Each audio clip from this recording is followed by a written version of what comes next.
मेरे प्यारे साथियों, वाहिगुरु जी का खालसा, वाहिगुरु जी की फतेह। धन धन साहेब श्री गुरु अर्जन देव जी महाराज की पावन वाणी, जिस वाणी के अंतर्गत हम सुखमनी साहिब जी में 10 अष्टपदियों के पहले श्लोक की विचार की है। 10वीं अष्टपदी की पहली पौड़ी जो है उसकी विचार हम आज करेंगे।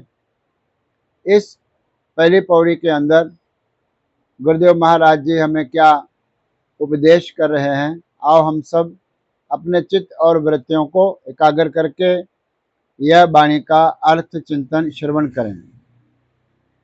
अष्टपदी इस प्रकार से आरंभ हो रही है। पौड़ियों में अष्टपदी कई कोट होए पुजारी। अष्टपदी के अंदर पहली पौड़ी के अंदर गुरु महाराज कथन कर रहे हैं कि उस अकाल पुरख परमात्मा के कई कोट का अर्थ है कई करोड़ा ही, कोट का अर्थ है करोड़, 1 करोड़ नहीं, कई करोड़। कौन हुए? होए पुजारी। उस परमात्मा की पूजा करने वाले जो पुजारी हैं वो 1 2 नहीं, 1 करोड़ नहीं, कई करोड़ों जो है पुजारी उसकी पूजा कर रहे हैं।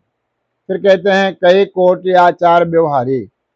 कई कोट करोड़ों ही ऐसे हैं जो आचार, जो धार्मिक रीतों को और रस्मों को करते हैं, अर्थात कर्म कांडों को करते हैं, आचार व्यवहार में उसको लाते हैं, अपने आचरण में उसको लाते हैं। इस प्रकार से परमात्मा के नाम पर कर्म कांड करने वाले भी करोड़ों लोग इस संसार में हैं।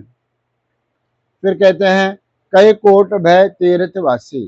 कई कोट का अर्थ है बहुत सारे, कितने ही करोड़। भय तीर्थवासी, तीर्थवासी का अर्थ है तीर्थ स्थान के ऊपर जाके रहना, वहां पर निवास करना। जैसे बड़े बड़े तीर्थ माने गए हैं, गया है, गोदावरी के तीर्थ है, हरिद्वार है, इत्यादि है। इन स्थानों पर जाकर के बसने वाले जो लोग हैं वह भी करोड़ों हैं। फिर कहते हैं कई कोट बन ब्रह्म उदासी। फिर कई करोड़ ऐसे हैं जो बन का अर्थ है जंगल के अंदर, ब्रह्म का अर्थ है भरम रहे हैं, विचर रहे हैं। उदासी का अर्थ है उदास होके अपने घर को, गृहस्थी को, पुत्रों को, पत्नी को, सबको त्याग करके वन में जा रहे हैं और वहां भटक रहे हैं। वो भी कोई 1 2 नहीं है, करोड़ों हैं। करोड़ों ऐसे लोग हैं जो वन में, जंगल जंगल भटक रहे हैं। फिर कहते हैं कई कोट वेद के श्रोते। कई करोड़ ऐसे हैं जो वेदों के श्रोते हैं, यानी वेदों के वाणी को सुनने वाले हैं। वेद का श्रोता अर्थ है वेदों की जो वाणी है उस वाणी को, श्लोकों को श्रवण करने वाले भी करोड़ों हैं। फिर कहते हैं कई कोट तपेश्वर होते। कई कोट करोड़ों ही, बहुत सारे करोड़ जिनका कोई हम अंत नहीं पा सकते, इतने लोग तपेश्वर होते। तपेश्वर का अर्थ है बड़े बड़े तपस्वी, तप के ईश्वर, तप करने वाले ईश्वर, या बड़े बड़े जो तपी है उनके भी ईश्वर, यानी कि बहुत बड़े बड़े जो तपीश्वर है ऐसे भी कितने हैं? करोड़ों ही हैं। फिर कहते हैं कई कोट आत्म ध्यान धारे। कई संसार के अंदर इस प्रकार के लोग हैं जिन्होंने अपने आत्मा के अंदर ही उस प्रभु परमात्मा के नाम को ध्यावना किया है, नाम का स्मरण किया है। अपने आत्मा में सुरति को जोड़ करके उस परमात्मा के नाम का स्मरण किया है और कर रहे हैं। ऐसे भी कितने हैं? करोड़ों लोग हैं। फिर कहते हैं कई कोट कब काब विचारे। कई करोड़ ऐसे हैं जिन्होंने कवित्वों को लिखा है काव्य के रूप में।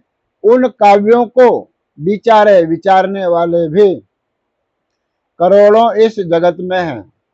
जो वाणी लिखी गई है, जो कवीश्वरी की गई है, जो कवित्व लिखे गए हैं, उन काव्य का विचार करने वाले भी करोड़ों इस संसार में हैं। फिर कहते हैं कई कोट नवतन नाम ध्यावे। कई ऐसे हैं जो नवतन का अर्थ है परमात्मा का नए से नया जो नाम है उस नाम का स्मरण करते हैं। जैसे कि ये माना गया है कि शेष नाग परमात्मा का अपने जबान से 2000 उसके जबान माने गए हैं। अपने प्रत्येक जबान से परमात्मा का एक नया नाम उच्चारण करता है। उसी प्रकार करोड़ों इस संसार में ऐसे हैं जो परमात्मा के नवे नवे नामों पर चिंतन करते हैं और सिमरन करते हैं। फिर भी महाराज क्या कहते हैं अंतिम पंक्ति में, नानक करते का अंत न पावे।